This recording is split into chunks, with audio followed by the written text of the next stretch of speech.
Dasharat parle à Rama, Lakshman et Sita. Rama et Lakshman se rendirent alors auprès de Maharaj Dasharat et se prosternèrent devant lui. Il prit la tête de Rama, la plaça sur ses genoux et lui dit « De vivre au ciel ne m'apporte aucune satisfaction. Mon vrai bonheur est de vous avoir vus, toi et ton frère. Depuis tout ce temps, les paroles de Kaikeyi me demandant de t'exiler en exil ont imprégné mes pensées. Sachant que votre exil est terminé, je ressens maintenant un grand soulagement. Toutefois, j'aspire à te voir retourner à Ayodhya et reprendre le royaume après avoir repris contact avec ton frère Bharat.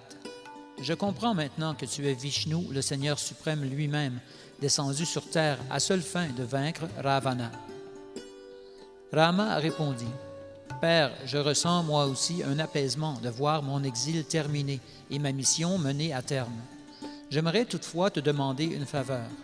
Aurais-tu l'obligeance de retirer les paroles blessantes que tu as adressées à Kaikeyi et à Bharat lorsque je suis parti pour la forêt? » Maharaj Dasharat acquiesça sur le champ. Qu'il en soit ainsi. Puis, il étreignit Lakshman affectueusement et lui dit « Mon fils, je te serai éternellement reconnaissant pour le service désintéressé que tu as rendu à Rama. Sache que ton frère aîné est Dieu, la personne suprême, apparu sous une forme humaine pour le bien de tous les êtres.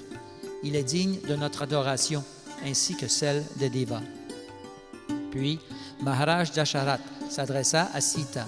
« Je t'en prie, ne garde pas rancune à Rama pour avoir éprouvé ta pureté.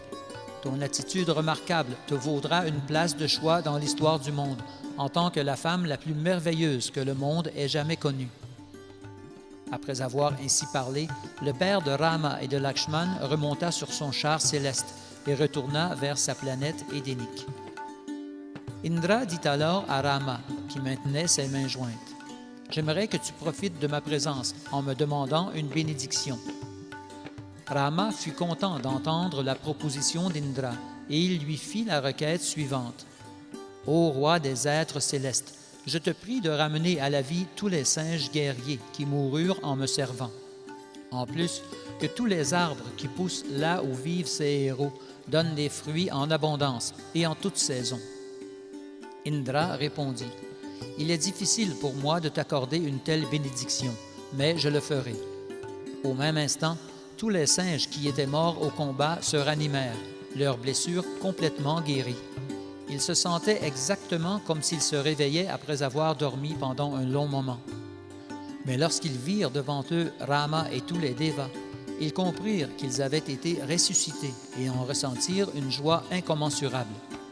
Indra et les Devas partirent vers leurs demeures respectives. Rama et les singes restèrent sur place pour la nuit.